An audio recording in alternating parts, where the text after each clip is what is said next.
Good morning all of you. In the previous video, we have talked about Newton's first law of motion, which is also known as law of inertia.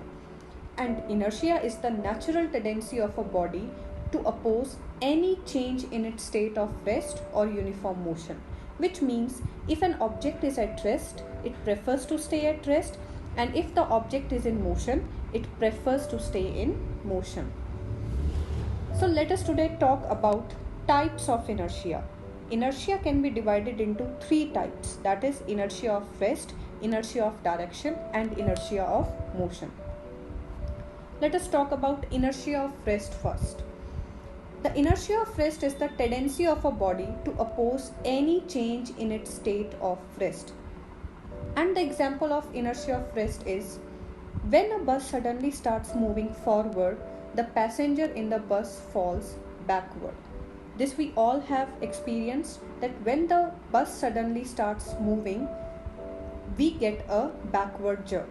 This is because the lower part of our body, being in contact with the floor of the bus, comes in motion along with the bus, but on the other hand, the upper part of our body remains at rest due to inertia of rest.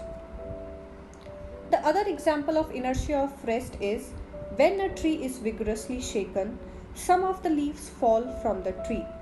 This is because when the tree is vigorously shaken, the branches of the tree comes in motion, but the leaves tend to continue in their state of rest due to inertia of rest. So as a result of this, leaves get separated from the branches of the tree and hence fall down. Also, the carpet is beaten with a stick to remove the dust particles, and a pile of carom coins remain intact when the lowest coin is struck by a striker are some of the examples of inertia of rest. Now let us talk about inertia of motion. Inertia of motion is the tendency of a body to oppose any change in its state of uniform motion. And the example of inertia of motion is the passenger falls forward when a fast moving bus stops suddenly. This also we have experienced. When the bus suddenly stops, we get a forward jerk. This is because the lower part of the body comes to rest as soon as the bus stops, but the upper part of our body continue to move forward due to inertia of motion. Also, a luggage is usually tied with a rope on the roof of the bus to avoid the falling of the luggage is because of inertia of motion. Now, inertia of direction. The inertia of direction is the tendency of a body to oppose any change in its direction of motion. And the example of inertia of direction is when a car rounds a curve suddenly, a person sitting inside is thrown outwards.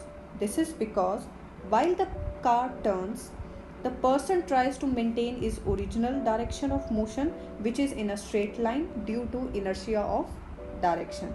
But as soon as a car takes a curve or takes a round, a person which is sitting inside the car is thrown towards the center because of inertia of direction.